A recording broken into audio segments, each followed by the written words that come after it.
Hey, everybody, it's time for another episode of Real Thoughts with Bob Benham. I am your host, Bob Benham, and thank you for checking in for a new episode. It is Independence Day 2025. And boy, this year has gone so fast. I can't believe it's Independence Day already. Happy Independence Day to everybody out there.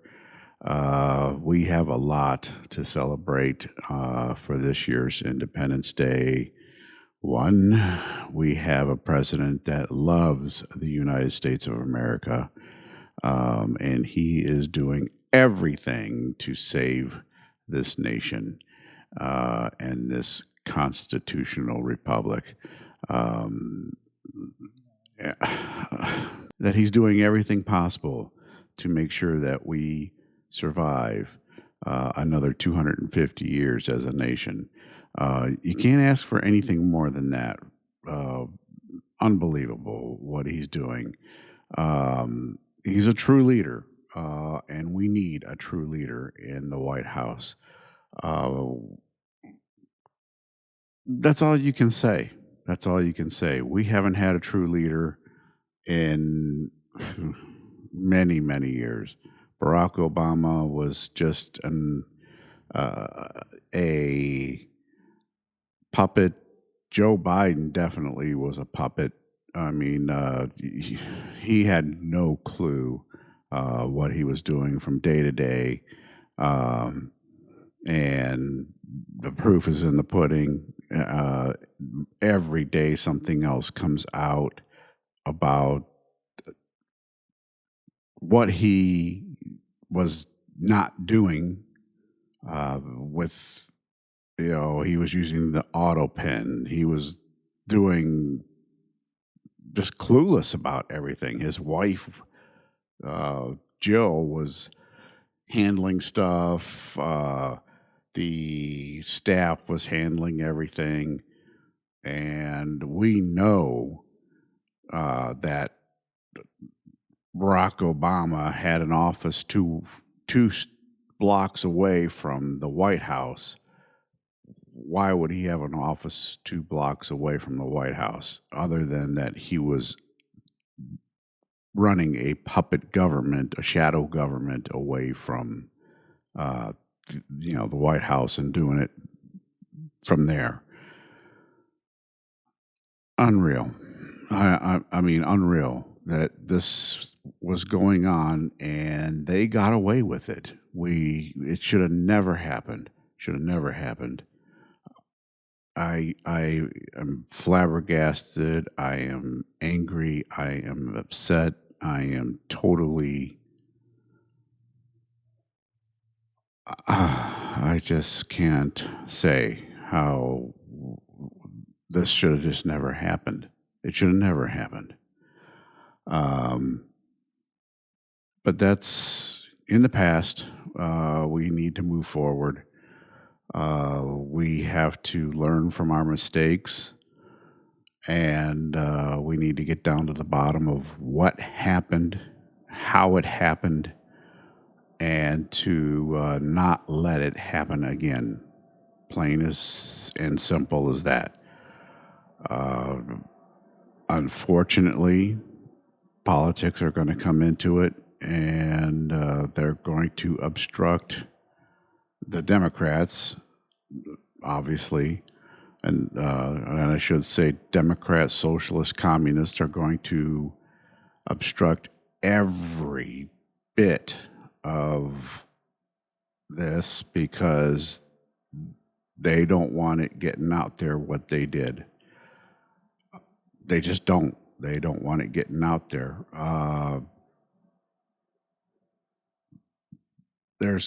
People should go to jail over what happened.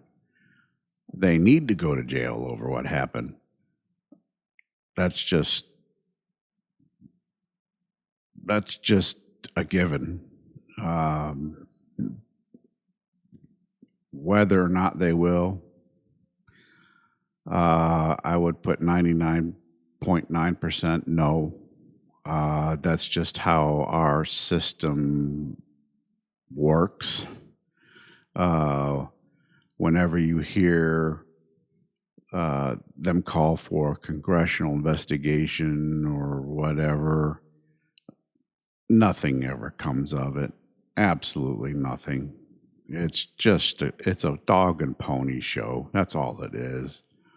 It's just I don't I don't even know why they do it. I, I there's nothing that ever comes of it. Why? Unless you're going to actually do something, charge the person, put them in jail, whatever. Why do it? Why do it? It's a waste of time. There's more pressing issues that need to be handled in this nation than garbage like that. That's just how it should be. So, and that's all they like to do. They like to drag all this garbage up. They like to try to make the other guy and the other party look bad. Yeah, okay, do it. You know, we got to make them answer for what they did. What do they normally do? They plead the fifth. You know, oh well, no, I'm pleading the fifth. Well, of course they're going to plead the fifth. They're not going to admit to something they did that was illegal under oath. You know, that means when it comes to time to go to court or whatever, they're going to jail. They're not going to do that. No person in their right mind would do that. So, please, not going to happen. Anyway, back to our wonderful Independence Day. This one feels better than a lot of them have in the past few years, for me anyway, and it should for the nation as well. We have definitely made progress with President Trump. I have read and seen a lot of posts on social media from personal friends, from others, from media, mostly Hollywood types, celebrities, the like.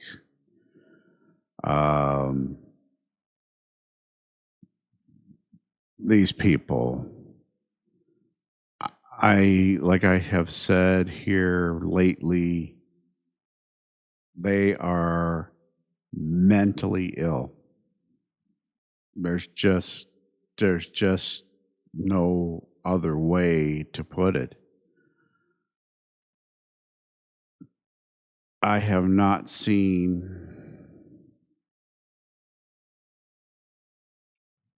the level of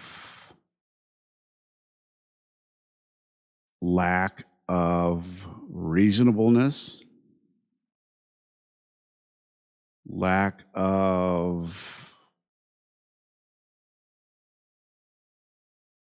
the inability to discuss, the complete shutdown of the mind. I mean, Trump derangement syndrome is absolutely a some type of mental condition. Absolutely. I never thought it. I didn't buy into that whole notion and stuff before. I didn't think, what is this? Um, but now, yeah, I do buy into it because there is a whole bunch of people that are um,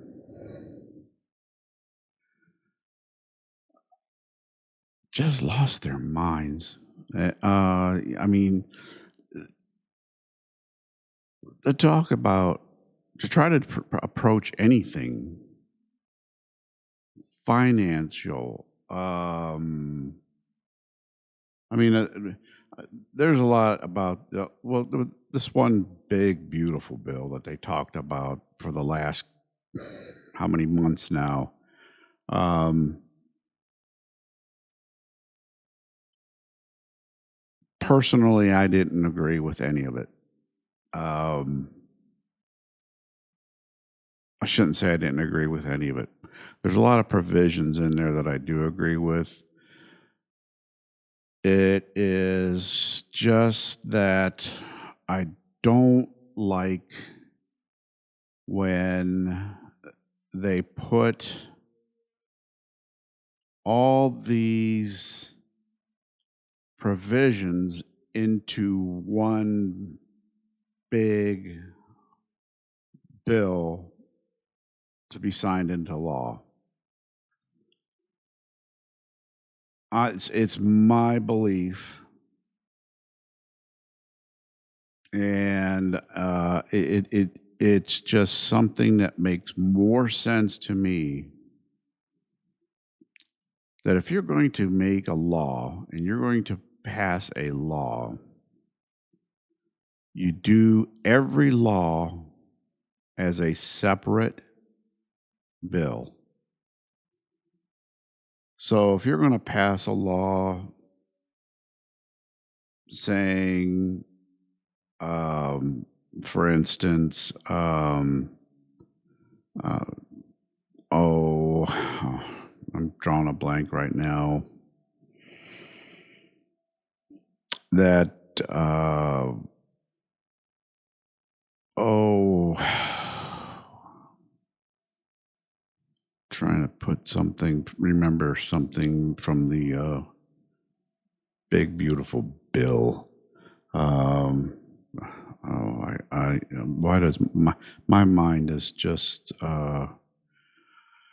it's not like it used to be, and I really apologize for it.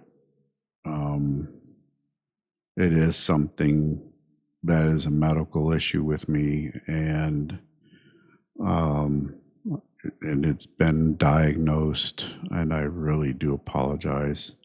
Um, I wish um, I didn't have this issue, but I do, and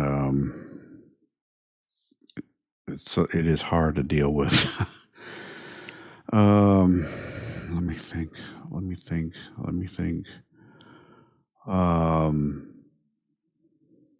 the whole here we go. The no taxes on tips, no taxes on overtime, and no taxes on Social Security. All that's in one in the bill, all three of them. And it's my belief, and it's just something I don't believe it should all be wrapped up in one thing. When you have legislation,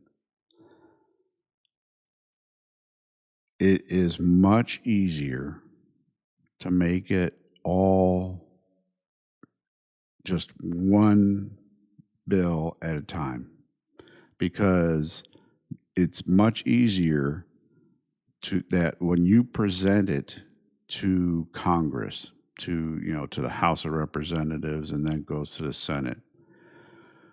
It makes it easier to have these people and force them to make them make that choice, and it calls them out on it. easier. Um, so when they have these advertisements, when you see, all these political ads, and it says, "Oh, so and so, they failed they didn't vote for this bill or didn't vote for that bill or blah blah blah blah." And a lot of that stuff, you have to really look, because with the way these bills are written, everything's written into large pieces of legislation now. So a lot of it is that they voted down a particular amendment that they did not like. So they may have said, "No, I don't like the wording of this amendment. We need to change it." And so that's the part that was voted down, but they're being blamed for saying, "I don't like this." They voted that out. And in reality, it was the language of that part. It was taken out for a while. Maybe they voted for it once it was reworded and put back in. So it's being taken out of context. It's making it instead of uh, the truth is not being told in that regard. So you have to be very reserved, and you have to research uh, when these organizations, these political action uh, committees and stuff that put these ads out where they cite, this was voted down, and but they do give you the, like the newspaper article or whatever that talks about it. You have to go back to that and see what it says, and then look it up and verify uh, what it was about, and then see if it was put back in the bill and what the difference was. What the person agreed to later, and things like that. It's because it's such a complicated process. It's not easy, but they do, and that's why I really believe separate these bills and you make it to the point where every bill is separate, every bill is voted on separately, and you know that way there's a vote from everyone, and that way also the accountability from everyone is there. So, you know, if you want to add something to that bill that has something to do specifically with that bill, you can do that. You want to change the wording, you want to add a paragraph to it, but it has to do with that bill. Fine. But you can't put something in there that has nothing to do with it, like they always do. I mean, you'll find something. You always hear the media talk about like they'll have their pork belly spending, and they'll have their uh, pieces of legislation specifically for their part of their state or something, or their cronies that will take care of blah blah blah. And it's usually worth millions of dollars or something like that, and it goes unchecked and all that. And that's the stuff that hurts the American taxpayer, that hurts the United States of America as a whole. And that's the stuff that we need to stop from being there. And it's what is needed to end in our in the legislative process, and it needs to be put. I mean, I don't have a problem with these pieces being introduced, but you have to do it as an individual piece of legislation. That way, everybody knows what it is and what it's about and whether it's being passed legitimately and whether it's a legitimate piece of legislation. That's all. And from there, it's, either it's good or not. How hard is it? That's just, that's just my take on what we need for legislating things in this country. We don't need big beautiful bills. It just makes things. It just makes it open to corruption. And when you do that, you're really asking for it, and that's what we don't need. I don't know how you get that to be solved, because our politicians don't. Everything they talk about is reform. We need major reforms. And then they come up with these huge bills to reform everything. It can't be done with, these pieces of legislation. Say, okay, we're going to read over this section of the legislation and we're going to introduce these bills to take this out and repeal this and address it in simpler ways so that people can say, oh yeah, well that makes sense to take that out, or yeah, that makes sense to add that in there, or whatever. It's always got to be so complicated. It's always got to be either a complete rewrite from and it always ends up being hundreds of pages or thousands of pages. Why does it have to be so long? It's just, and then you have like a good example, the big beautiful bill. You had Chuck Schumer in the Senate having to force it to be read.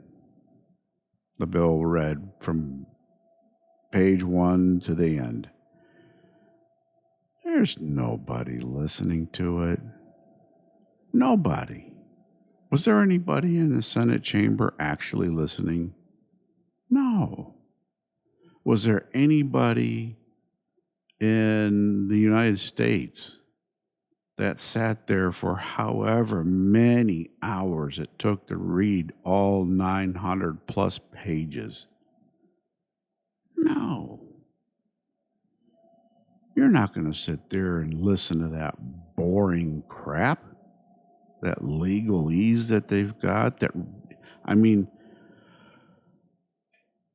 I I made the mistake of reading Obamacare uh, back in 2010, and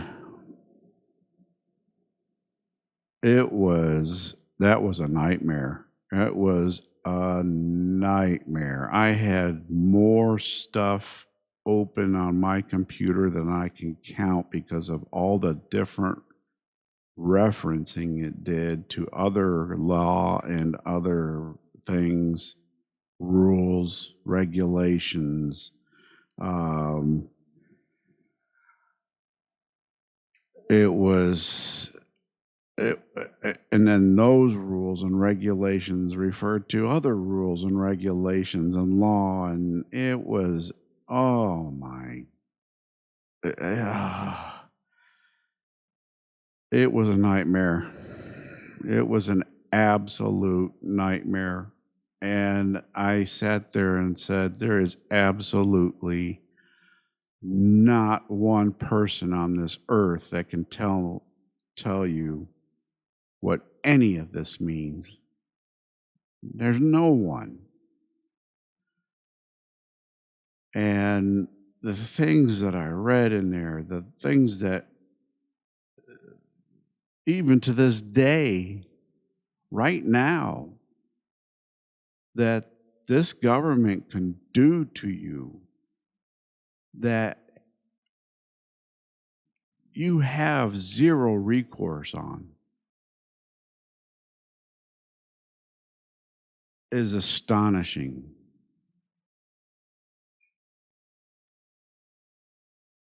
And there were two people that were victims of it that I knew personally.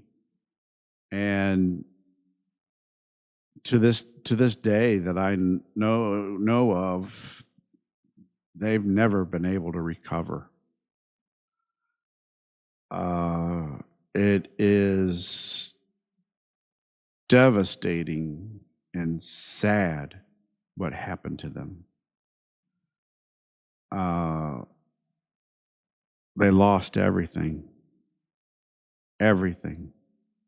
for absolutely no reason whatsoever. No reason. It was something the government just felt like doing. And it one day it was there, the next day it was all gone. Everything. Everything.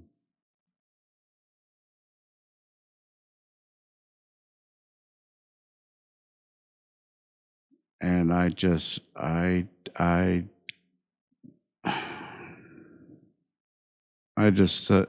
there and I said, this is not what I fought for in the Navy.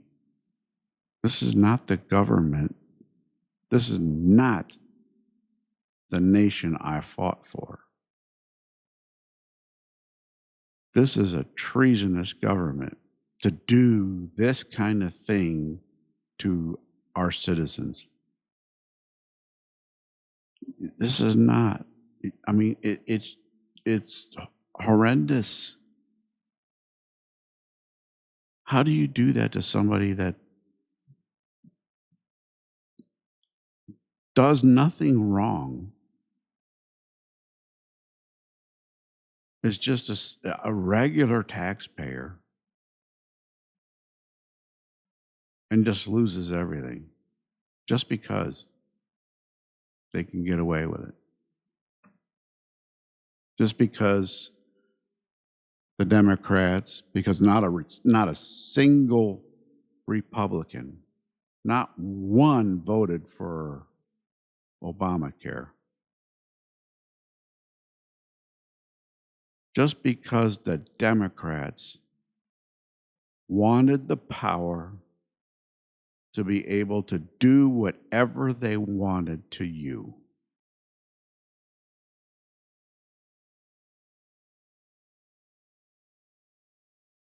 That's not independence.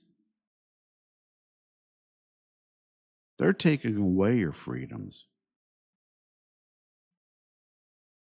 And then you hear the Democrats scream about the Republicans being fascist. The Republicans are the ones that are working hard to keep us free. The Republicans are about freedom, all about freedom. That's all. If they were about anything else, I would not be doing this.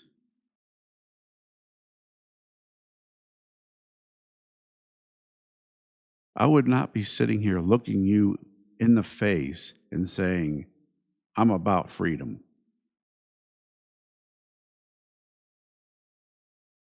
I believe in freedom. I do not like what the Democrats are doing. And it's not hard to prove what the Democrats are doing. It's not hard to prove the evil they're doing. Just look at the silliness and the craziness and the absolute evil they are doing. They cannot even tell you who a man and a woman is.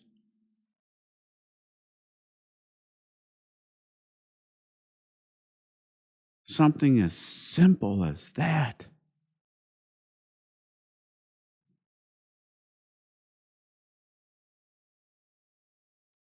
If they can't do that, there's something wrong.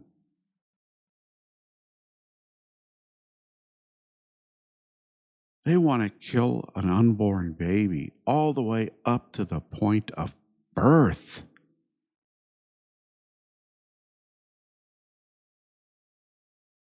That's murder.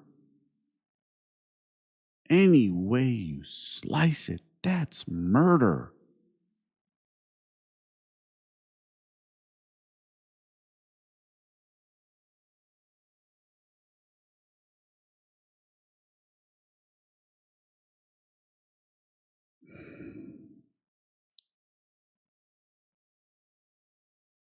It's so weird. They want to. They want you to be able to kill an unborn baby.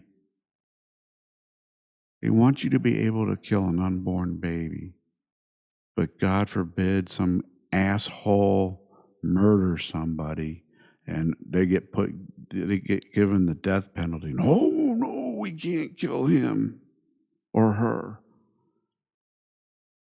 Are you insane? They're the ones that deserve to be off this planet, gone.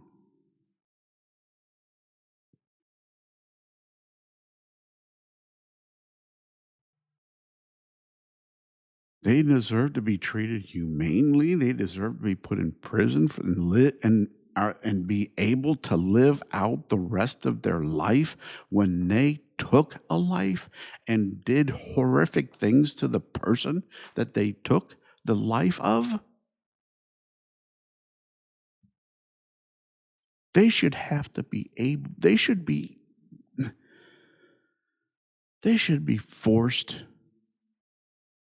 to have to suffer the exact same death that they did to the person that they did it to.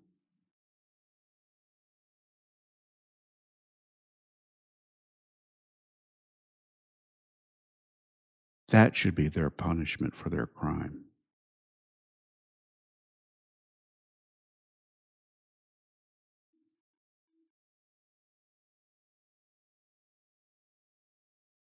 Putting them on a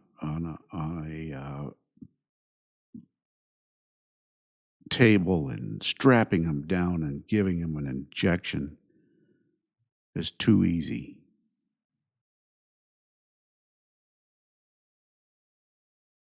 Sedating them and putting them under and then giving them an injection, too easy.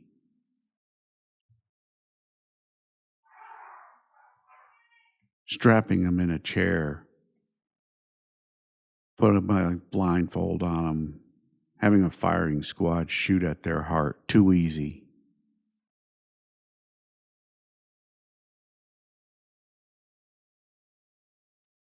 Strapping them in an electric chair, placing wet sponges on them to conduct the electricity through them. Too easy.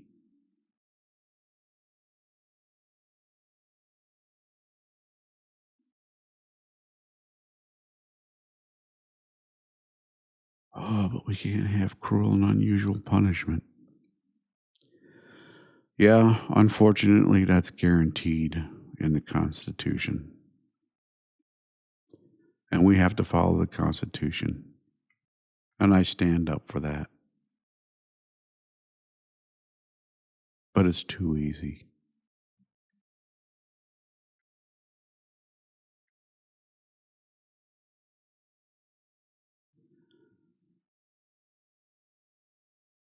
But I'll abide by it. I'll live with it.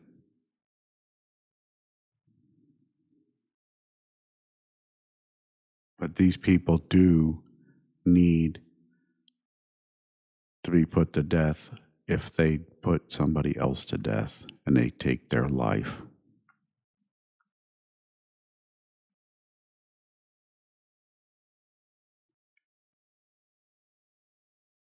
That's just how it is.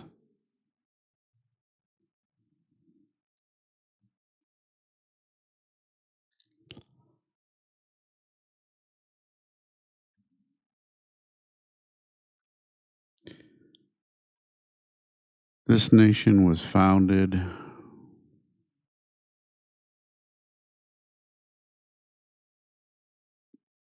on the notion of getting away from tyranny. And it was founded on the notion of getting away from the tyranny of a king.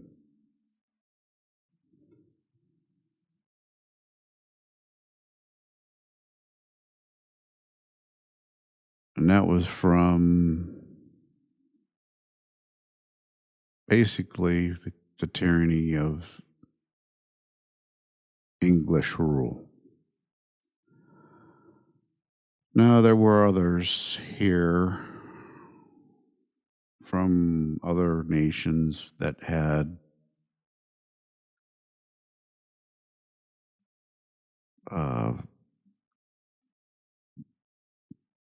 tyrannies from their nations, from like either royalty or some kind of other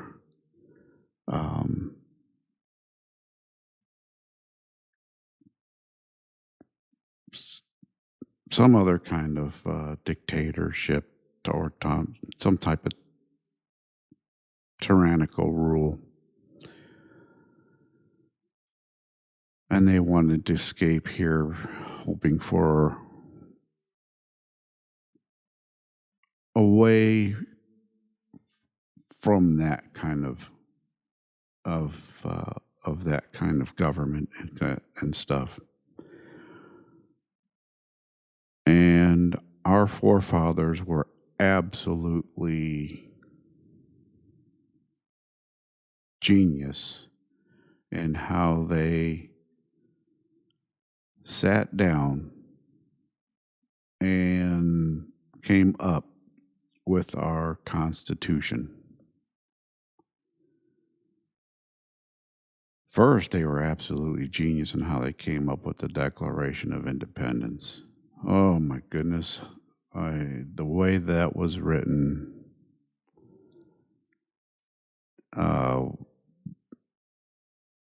just to put it in the words they did, to just tell England, hey, we don't like what you're doing. We don't want to live like that. We're starting our own nation. Live with it.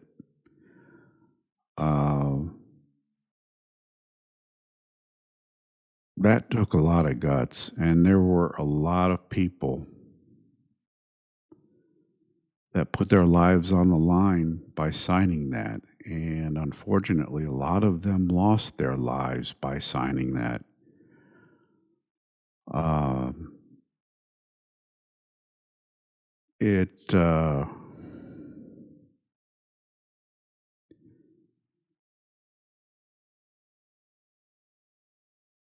it humbles me because I have my family's been here for a very long time. My family settled here in 1620. Um, and I personally am the 11th generation of my family. And unfortunately, there's not going to be a 12th of my personal because I didn't have children. But to think about that to be able to put that into perspective is extremely extremely humbling to think of um, all the suffering and how my family survived all those centuries because that you figure 1620, here we are in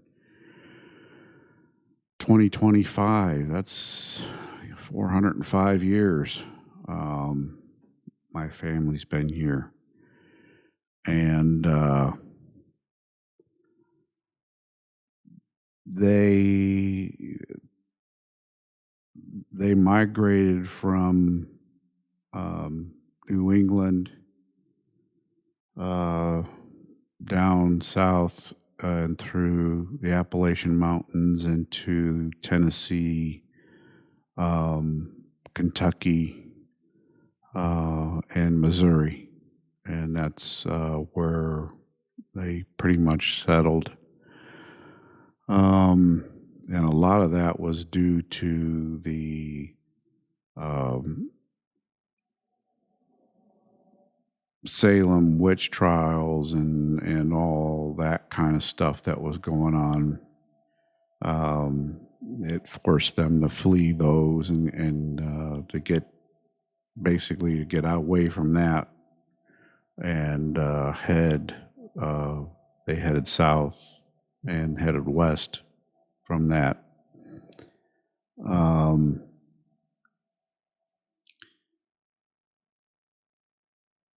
but uh,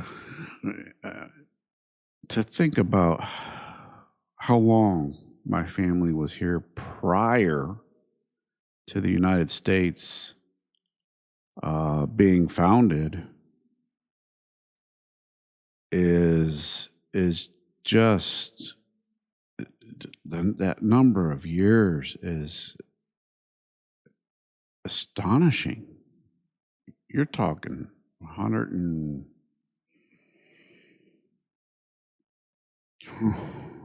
gosh, really almost 200 years they were here before um, the United States was founded. Um, and so to live in a nation that basically was just all these little local governments, town governments, things like that, um, was pretty,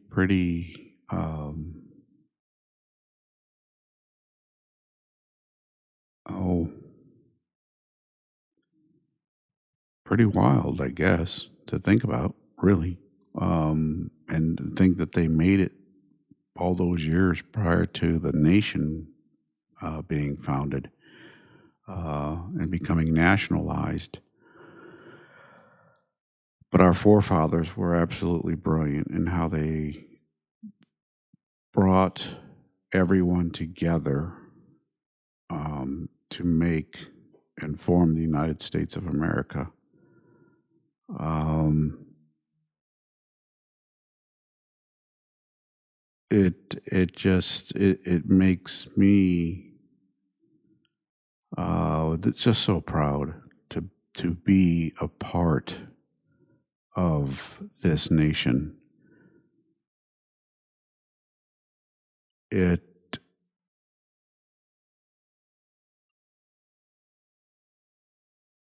I have always ever since I was a kid, and I remember, oh gosh, way back um,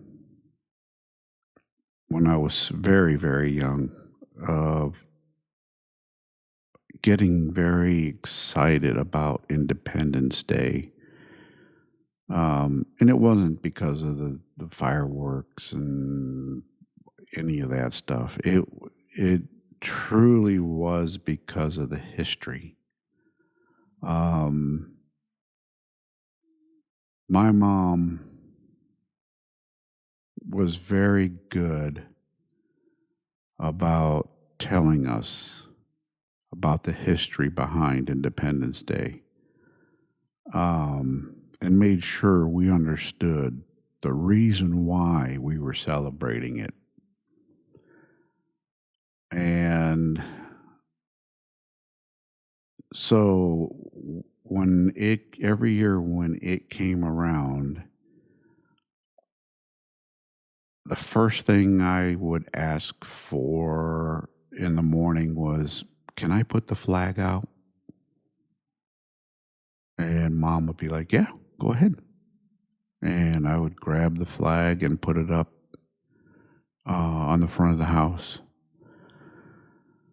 And that was kind of like my way of, hey, I am honoring those that united this nation. And it was a proud moment for me. And that carried all the way through. And then when I went in the military, served in the Navy, um, everything I had done, I had a goal to do the best I could possibly do. My goal when I went in the Navy was I wanted to be a second class petty officer by the time I got out. And that was 4 years. I did, they tried to have me serve longer. They wanted me to go into the nuclear program to work on the nuclear reactors on the different ships and stuff. Because at that time, there were several different classes of ships that had nuclear power. And now today, it's just down to the aircraft carriers that have nuclear power. Um, but they were, oh gosh, they were pushing me so hard because I scored so high on the ASVABs that they were like, well, you can have choice to do whatever you want. And I'm like, a lot of the stuff that they wanted me to do, that they were trying, kind of pushing me where they wanted me to go and do, was had a 6-year enlistment because everything had a 2-year school attached because you were going to learn a trade, and then you did your 4 years after you learned your trade. Because if you got out, you were going to be able to take that trade with you into the civilian world, and you were going to be able to get a pretty good job and be able to make good money. And because of that, with those trades, you were going to be able to get good and re-enlistment bonuses. Well, I was being young and dumb. I was like, no, I just want to do my 4 years and be able to get out. Um, but I still wanted to make second class petty officer in 4 years. And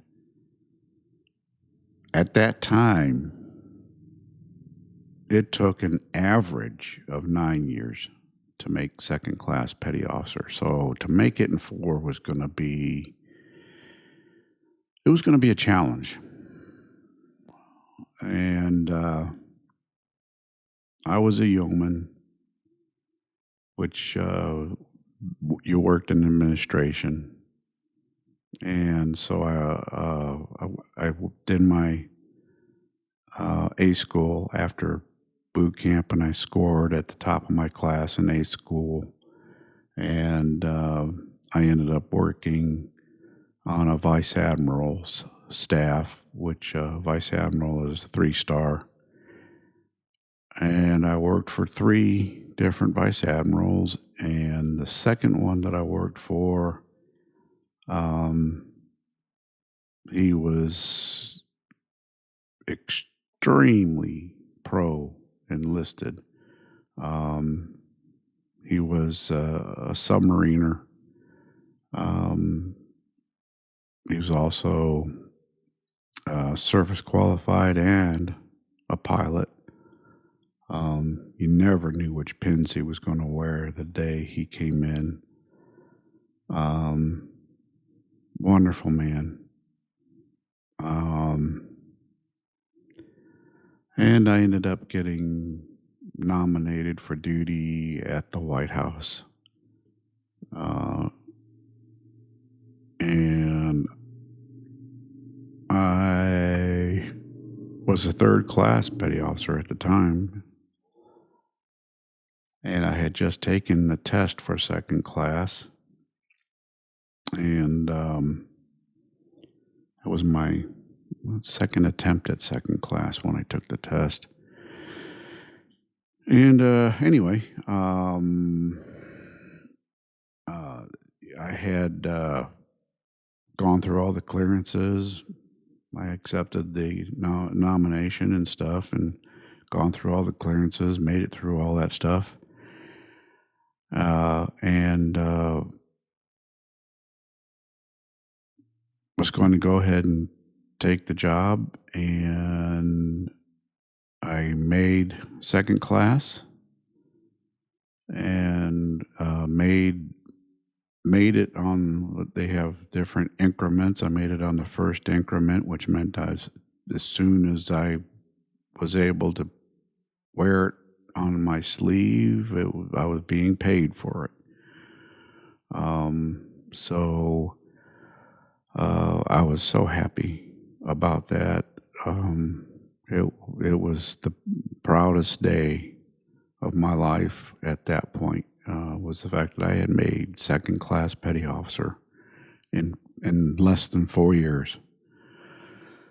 And I had taken the Columbus police test, and I ended up 13th on the list. And there were at that time thousands of people took the test for a police department.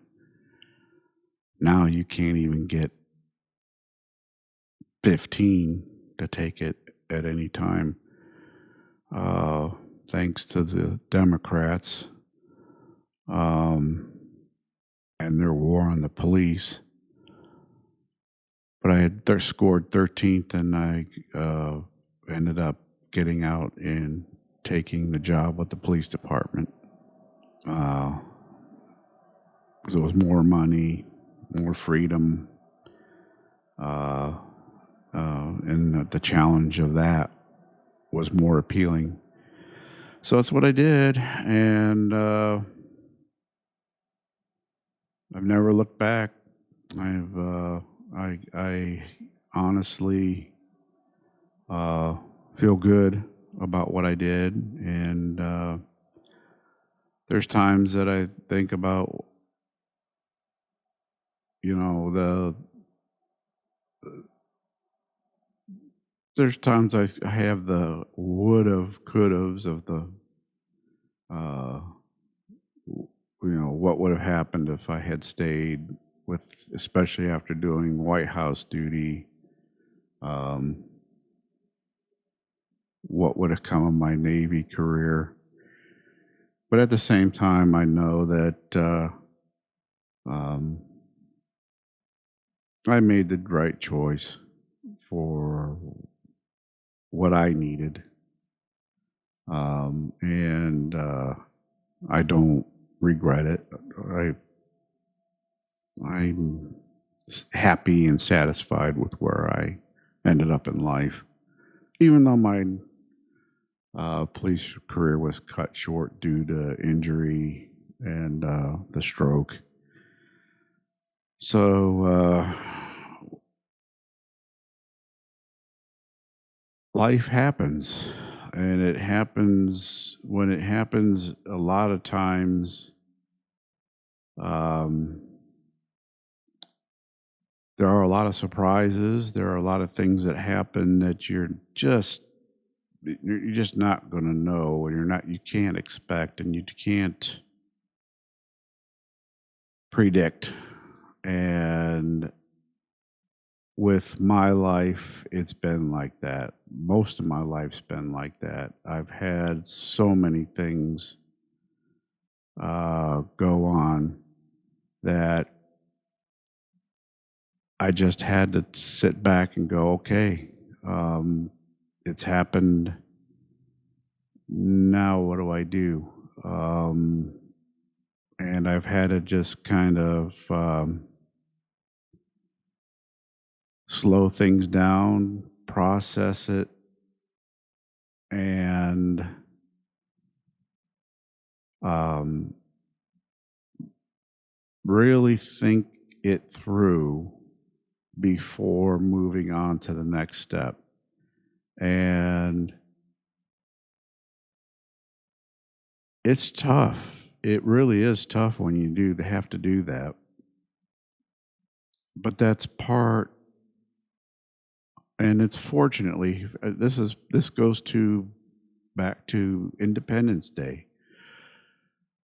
It's it's the fortunate part of being free that I can do that I can sit down and be able to make that choice. There are a lot of countries in this world, you don't have that choice.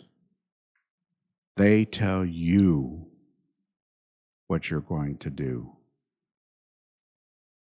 You don't have a choice at all. You have to do what they say, or all of a sudden you disappear. And a great example is communist China. You don't do what they tell you, and you're sent to a re-education camp. And God knows for how long.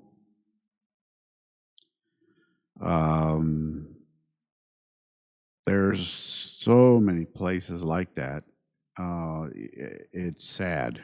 And we don't have that here. And be glad. We have freedom. And as long as we have conservatives, we will continue to have freedom. And if you notice, I didn't say Republicans because I don't trust the Republicans. I trust conservatives. I don't trust Republicans. So, with that, I want to wish everybody a happy Independence Day. I never say happy 4th of July because everybody has a 4th of July. I always say happy Independence Day. Enjoy your Independence Day. I know many people spend it with their families and have cookouts and go and watch fireworks fireworks and all that good stuff. And it's a great day to spend with your family. Enjoy it. Watch out for one another. Watch your backs. Be safe. And just enjoy that time with your family. It's precious and it's memories.